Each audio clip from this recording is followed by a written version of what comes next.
তো হ্যালো বন্ধুরা, আসসালামু আলাইকুম। তো আপনারা সবাই কেমন আছেন? আশা করি সকলেই ভালো আছেন। তো আপনাদের দোয়া ভালোবাসায় আমি আলহামদুলিল্লাহ ভালো আছি এবং আমার টার্কিগুলো আলহামদুলিল্লাহ ভালোই আছে। আর আপনারা বিশেষ করে কোন কোন জায়গা থেকে আমার এই টার্কি মুরগি ভিডিওগুলো দেখতেছেন অবশ্যই একটা কমেন্ট করে যাবেন। আর এখনও যারা যারা আমার এই চ্যানেলটা সাবস্ক্রাইব করে নাই, চ্যানেলটা সাবস্ক্রাইব করে এই ছোট ভাইটার পাশে থাকার চেষ্টা করবেন আর ভিডিওতে একটা করে লাইক করে যাবেন। আর আজকের এই ভিডিওতে আমি যে বিষয়টা নিয়ে আলোচনা করব, যেহেতু আমার এই টার্কিগুলা আজকে যাবৎ এক সপ্তাহ ধরে এই ঘরের ভিতরে বন্ধ করে রাখা, যেহেতু আমাদের বাড়ির চারপাশে যেহেতু ধান খেতে যায়, তাই আর কি ওদেরকে এই ঘরের ভিতরে বন্ধ করে রাখা থইছি বর্তমান। তো আজকের এই ভিডিওতে আলোচনা করব যে আপনারা কি আবদ্ধ অবস্থায় টার্কি পালন করতে পারবেন। তো দেখেন, এখানে বেনিফিট দুটাতে আছে। মনে করেন যে আপনি যদি আবদ্ধ অবস্থায় টার্কি পালন করেন তাও করতে পারবেন, আর যদি মনে করেন যে আপনি খোলামেলা পরিবেশে পালন করবেন তাও করতে পারবেন। কিন্তু এখানে পার্থক্য একটাই, যে আপনারা যদি খোলামেলা পরিবেশে পালন করেন তাহলে খাবার খরচটা কম লাগবে, আর আপনারা যদি আবদ্ধ অবস্থায় পালন করেন, বন্ধ করে পালন করেন, তাহলে আপনাদের খাবার খরচটা বেশি হবে, মানে খাবার খরচ বেশি লাগবে আর কি। তো এখানে বেনিফিট বলতে গেলে আপনি যদি খোলামেলা পরিবেশে রাখেন তাহলে আপনার এই মুরগিগুলা বিশেষ করে ঘাস খায় বেশি, তারপরে আপনার পোকামাকড়, তারপরে ধান ছান আবিজাবি এইগুলা ধইরা নিজে নিজে তারা খায়। তার মাধ্যমে তাদের শরীরটাও কিন্তু সুস্থ থাকে, এবং যেহেতু এগুলা খোলামেলা থাকবো তাই কিন্তু তাদের বেমার আজারও খুব কম হইব, একবারে কম হইব, বেমার আজার হবই না। আর এই টার্কিগুলার যেহেতু রোগ প্রতিরোধ ক্ষমতা অনেক বেশি, তাই আর কি এই টার্কি মুরগিগুলার ফট করে বেমার হয় না। আর আপনার যদি আবদ্ধ অবস্থায় টার্কি পালন করেন তাহলে কি হইব, তাদের কিন্তু খাবার খরচ যেটা ওটা কিন্তু অনেকটাই বেশি হয়ে যাব। আপনারা কিন্তু খাবার দিয়া তাদেরকে আপনারা পুষাইতে পারবেন না এই আবদ্ধ অবস্থায় যদি আপনারা এই টার্কি পালন করেন।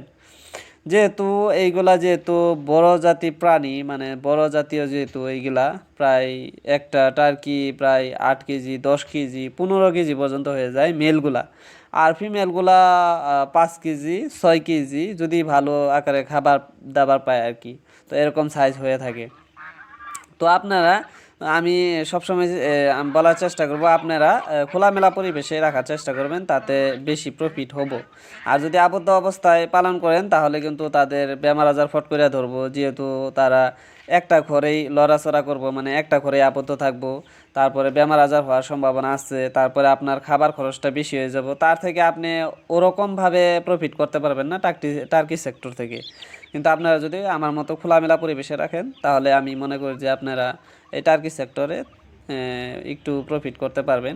কিন্তু এখানে একটা কথা আছে, তো আমার এই টার্কি মুরগি ভিডিওগুলা কিন্তু বাংলাদেশি ভাই বোনেরা অনেকেই দেখে আমার এই টার্কি মুরগিগুলা। তো আপনাদেরকে আমার অন্তর থেকে অনেক অনেক ভালোবাসা রইল। তো এইভাবেই এই ছোটো ভাইটারে সাপোর্ট করে যাবেন। কিন্তু এখানে হয়েছেটা কি, এক সময় কিন্তু বাংলাদেশে এই টার্কির চাহিদা অনেক ছিল। আমার মতোই 3 4 5 জনে এরকমভাবে মনে করেন যে টার্কি পালন করতো, 3 4 5 জন না, অনেকেই পালন করতো। তারপরে ওদের থেকে দেখে দেখে প্রায় বিশাল আকারের খামারে একজনে মানে গড়ে উঠাইছিল আর কি। তো অনেক টার্কি পালন করা শুরু করে, তখন মানে ক্রেতা, মানে যারা কিনবো তাদের সংখ্যা একেবারে কম, কিন্তু বিক্রেতা যারা বিক্রি করব তাদের সংখ্যা অনেক বেশি হয়ে গেছিলো বাংলাদেশে। তার ফলে খাবার, মানে এই টার্কি খাওয়ার মানুষ নাই, এরকম একটা পরিস্থিতি হয়ে গেছিলো বাংলাদেশে। কিন্তু ওটার কারণে অনেক খামারিরা এই টার্কি সেক্টরে লস করছে, মানে লস হয়েছে, লসের সম্মুখীন হয়েছে। লাস্টে যায় হেরে একদম, মানে কি অবস্থা যে হয়েছিল একটা টার্কি মার্কেটটা। কিন্তু আমাদের আসামে, ইন্ডিয়াতে বর্তমান এটাই পরিস্থিতি দেখতেছি, জানি না সামনে আর কি হয়। তো আপনারা শখের মাধ্যমে এরকমভাবে 2টা 3টা পালন করার চেষ্টা করবেন, আর যদি আপনারা বাণিজ্যিক আকারে খামার করেন তাহলে কিন্তু অনেক টাকা ইনভেস্ট করা লাগবে।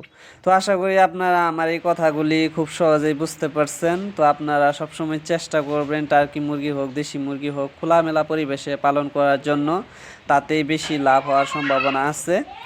আর আপনারা অবশ্যই আমার এই চ্যানেলটা সাবস্ক্রাইব করে রাখবেন। আল্লাহ আপনাদের সকলকে ভালো রাখুক, এবং যে যেই ব্যবসাটাই করতেছেন সেই ব্যবসাতে যাতে বারাকা দান করে, সেই আশায় নিয়ে আজকে এই ভিডিও থেকে বিদায় নিচ্ছি। আপনারা সকলেই ভালো থাকেন, সুস্থ থাকেন। আল্লাহ হাফেজ, টাটা।